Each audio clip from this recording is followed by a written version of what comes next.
you're of the view that Minkah Fitzpatrick should be replaced by, well, somebody who would at least be remotely worthy of Minkah, I'm not sure why Justin Simmons wouldn't cross the mind. Good morning to you. Good Friday morning. I'm Dejan Kovacevic of DK Pittsburgh Sports. This is Daily Shot of Steelers. It comes your way bright and early every weekday. If you're into hockey and or baseball, I also offer daily shots on the other two teams in town that I cover, the Penguins and the Pirates. Hope you'll check those out as well.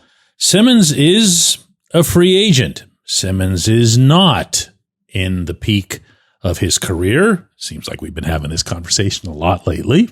He'll be entering his age 32 season, and he's not coming off the most eye-popping numbers of his 9 years in the NFL. 2 interceptions. Now that brings his career total to 32, which is really impressive. 7 passes defensed isn't a bad number, 62 tackles. But for the first time in 6 years, he wasn't a Pro Bowl selection. For the first time in 3 years, he wasn't an All-Pro selection.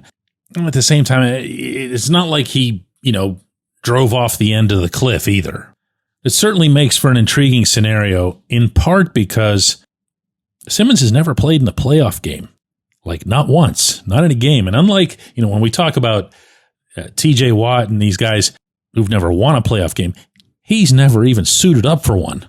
So when he says, and he tends to be a pretty prolific public speaker, that he just wants to find a contender. He wants to find somebody that he can help win it all, not just get into a playoff game, but become a Super Bowl champion. He probably has a more convincing case than most would when they say that. Now, according to Simmons and his agent, the reason that he's not signed yet is exactly that. He wants to see what kind of opportunities come open. He's also mentioned specifically by name the Eagles, as well as a couple other teams. The Steelers weren't one of those teams, but, you can't always get what you want, and maybe he looks in this direction and sees something that he likes. The budding convention of older guys, now on both sides of the ball, and the hole that's left behind by Minkah. I'm not sitting here knocking Juan Thornhill, but he's coming off a couple of years where the people in Cleveland couldn't wait for him to leave, in large part because he missed a lot of time to injury. And look, if the Steelers really thought Thornhill was anybody's answer at starting free safety, they wouldn't have signed him for 1 year at peanuts at the beginning of free agency. Very clearly, he was acquired for depth. But the other question that gets begged in this scenario is, come on, really? Does anybody really think Simmons is sitting around biding his time for 1 or 2 teams to come up, and that none of the 32 teams, or at least the 31 non-Philadelphia teams, could have made a similar case for contention and ponied up? Or did all of them, including the Steelers, including Omar Khan and his evaluators, look at Simmons and say no thanks? Now, I can't know that. Nobody can know that. But I'm going to keep saying, at least until I'm proven wrong, that I have a hard time accepting that the Steelers are going to stand pat at either the WR2 position or the FS1 position. Because, as I've also been insisting, ever since Aaron Rodgers put pen to paper, the entire outlook for this team changes in terms of immediate ambition. Look at some of the contract terms that the Steelers have right now. Look at the 1-year guys, the older guys, all of the new arrivals, or at least the recent ones. And ask yourself how, if you're Omar, you can justify going into a season with all this 1-year stuff happening, with all of this emphasis on winning right now, and then just kind of saying, yeah, you know what? Free safety, we'll just get by. It's not a big deal. WR2, we'll figure it out. We have some dudes here. Especially when you're sitting on cap space, and that cap space is only going to increase, not decrease, once TJ Watt signs. What's the point?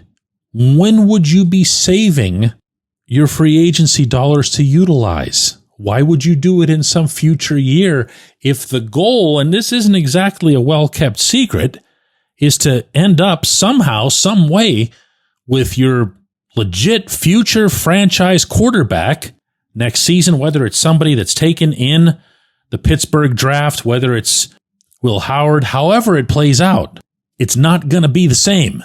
It's not going to be the same as having this late night knock on the door at your party, and oh, lo and behold, it's Aaron Rodgers, Jalen Ramsey, and Jonnu Smith. Hey guys, come on in. Come on in. They might not hang around. You might not have 2 top 10 tight ends again. You might not have Jaylen Warren. You might not have, God bless him, because he looks like he can do his thing forever, but the maximum version, the superlative version of Cam Hayward that we just witnessed this past season. You might not have that forever. So am I saying go get Simmons? Am I saying write a blank check to him? Or for that matter, any other free safety? No. Am I saying that Juan Thornhill is the answer? No. Am I saying that he's not? Also no. I am saying that if there's going to be a year where all things being equal, you would take a gamble on someone in his class, even at his age, yeah, this might be it. When we come back, J1Q.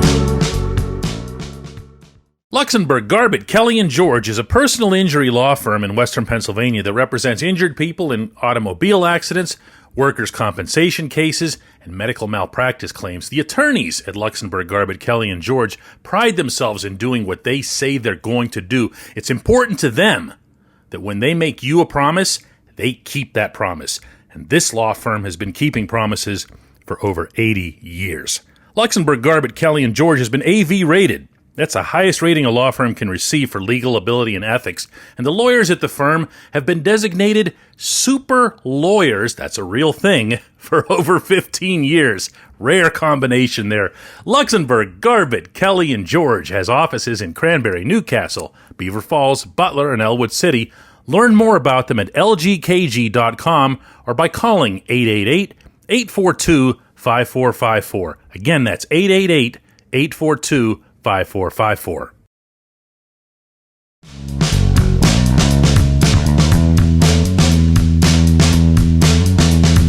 Today's J1Q comes from the other side of the planet, and Saltig, who says, "Hey DK, cheers from Finland. You mentioned Broderick Jones as an issue, but why is it that we feel like we can rely on Zach Frazier and Mason McCormick, and you don't expect the same path for Broderick?" You know, the point is valid, and I've thought about it myself, and the only difference is that I've included Troy Fautanu in it. Because, well, heck, actually, Troy's an even more extreme example of what you're bringing up here. Because we're all down on Brod. We're all going to be holding our breath. I mean, not even preseason games. It's going to be in the first time they're 11 on 11 out there on Chuck Noll Field. But if you ask me, Brod's earned that. Brod has earned the skepticism. He didn't just go through a little bit of a stretch in his second NFL season. It plagued him from the beginning to pretty much the end. He did get stronger as the season went along, but not superlatively so. Now, the part about this that's unfair is that Brod was that rookie that everybody was assuming was fine going into his second year. And we don't say that, presumably we don't even think it, about these other 3 kids. Why? Well, Frazier, that's an easy one. He was one of the top 10 centers in football. Seems to have a great composition about him, not the kind that's going to buckle, not the kind that's going to wilt. Awesome. But we thought the same thing about Brod. McCormick, love his demeanor, love the scrappiness that he shows, the fight, the emotion he'll occasionally flash between plays. But he didn't grade out anywhere close to what Frazier did. He was a 4th-round pick, not a 2nd-round pick, and he is entering his own year 2 with his own uncertainties. And then there's Fautanu. Look, like, I get it, okay? I'm susceptible to this one, probably more than any of the rest, because he's such an adult. He's so outwardly accountable, so open about everything within his football life that he strikes you very much so, and probably with good reason, for someone who's got it all together.